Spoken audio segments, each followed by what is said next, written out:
నమస్తే ఫ్రెండ్స్, నేను మీ Sravani. Welcome back to Sravani's kitchen. ఈరోజు మన శ్రావణీస్ కిచెన్లో హెల్దీగా లంచ్లోకి డిన్నర్లోకి చేసుకునే పాలక్ కిచిడిని ఈ వీడియోలో మీతో షేర్ చేసుకోబోతున్నానండి. ఈ కిచిడి మంచి రుచిగా ఉండడమే కాదు, తక్కువ టైంలో త్వరగా చేసుకుని వేడివేడిగా తినేయచ్చు. మనం బయటికి వెళ్ళేటప్పుడైనా లేదా బయట నుండి ఇంటికి వచ్చాకైనా వంట త్వరగా చేయాలనుకుంటాం. అలాంటి టైంలో ఇలా హెల్దీ వేలో కిచిడి చేసుకున్నామంటే వేడివేడిగా తినేయచ్చు, అలాగే మంచి రుచిగా ఉంటుంది. మీరు కూడా ఇలా ఒకసారి ట్రై చేసి చూడండి, చాలా బాగా ఇష్టపడతారు. ముందుగా కుక్కర్లోకి 1 కప్పు రైస్ని తీసుకోండి.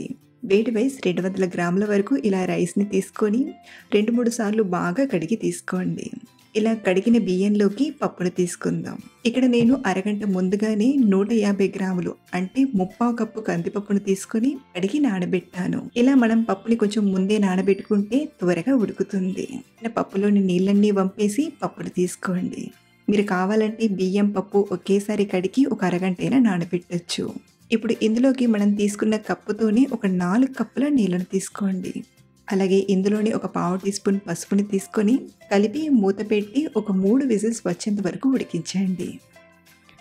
ఈలోగా మనం పాలకూర ఆకును తీసుకొని కడిగి ఇలా సన్నగా తరిగి తీసుకోండి.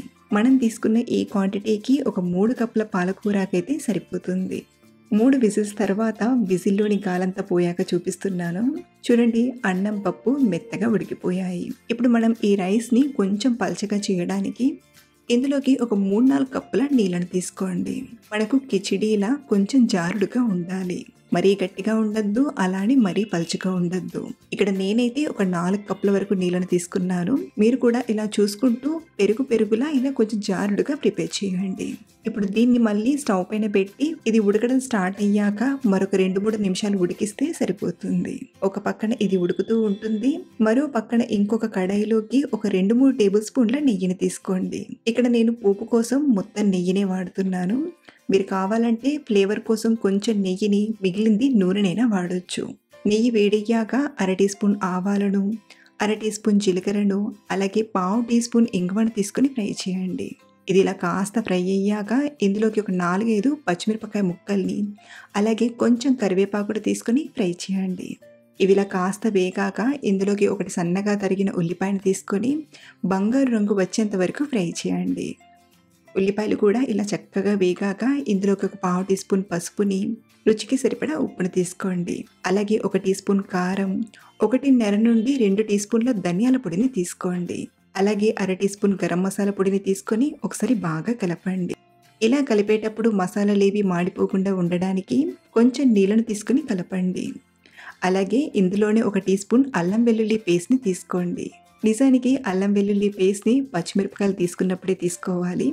ఇక్కడ నేను మిస్ అయ్యాను, మీరు మాత్రం పచ్చిమిరపకాయలు వేసినప్పుడే తీసుకోండి. ఇలా కలుపుతూ 1 నిమిషం పాటు ఫ్రై చేశాక ఇప్పుడు ఇందులోకి మనం తయారు చేసి పెట్టిన పాలకూర ఆకును తీసుకొని ఫ్రై చేయండి. ఈ పాలకూర ఆకును మరీ ఎక్కువ ఫ్రై చేయాల్సిన అవసరం లేదండి. ఇలా కలుపుతూ ఒక 2-3 నిమిషాలు ఫ్రై చేసామంటే ఇదంతా ఇలా దగ్గర పడి కొంచెం వాటర్ అనేది రిలీజ్ అవుతూ ఉంటుంది. ఇలా ఈ మాత్రం ఫ్రై చేస్తే సరిపోతుంది. మరీ ఎక్కువ ఫ్రై చేసిన పాలకూరలోని పోషకాలు తగ్గడమే కాదు, రుచి కూడా మారుతుంది. కాబట్టి ఇలా ఒక 2-3 నిమిషాలు పాలకూర ఆకును ఫ్రై చేశాక పక్కన ఉడికిస్తున్న అన్నం పప్పుని తీసుకోండి. ఇలా తీసుకొని ఒకసారి అంతా కలిసేలా కలిపి కన్సిస్టెన్సీని చూడండి. ఈ టైంలో ఇలా ఉండేలా చూడండి. ఇది కాస్త చల్లారేసరికి ఇంకొంచెం గట్టిపడి సెట్ అవుతుంది. ఇప్పుడు మూత పెట్టి మీడియం మంట పైన ఒక 2-3 నిమిషాలు ఉడికించామంటే పోపులోని ఫ్లేవర్స్ అన్నీ కిచిడికి బాగా పడతాయి. 2-3 నిమిషాల తర్వాత మూత తీసి చూసామంటే గుమగుమలాడే పాలక్ కిచిడి తయారైపోయింది. చివరిగా కొంచెం కొత్తిమీర ఆకును, అలాగే మంచి టేస్ట్ కోసం 1 టేబుల్ స్పూన్ నిమ్మరసాన్ని తీసుకోండి. ఇలా నిమ్మరసం తీసుకునేటప్పుడు స్టవ్ ఆఫ్ చేసేసి నిమ్మరసాన్ని తీసుకొని కలిపారంటే సరిపోతుంది. అంతే, నోట్లో వెన్నెలా కరిగిపోయే పాలక్ కిచిడి హెల్దీగా టేస్టీగా రెడీ అయిపోయింది. ఇక్కడ నేను సర్వ్ చేసిన తర్వాత నెయ్యిలో కొంచెం వెల్లుల్లి వేసి ఫ్రై చేసి తీసుకున్నాను. ఎప్పుడు పాలకూరతో ఒకే విధంగా కాకుండా ఇలా డిఫరెంట్గా ట్రై చేయండి. అలాగే మీరు ట్రై చేశాక మీకు ఎలా వచ్చిందో కింద ఫీడ్బ్యాక్ ఇవ్వడం మర్చిపోవద్దు. మరిన్ని టేస్టీ అండ్ సింపుల్ రెసిపీస్ కోసం మన ఛానల్ని ఫాలో అవ్వండి. Thank you for watching.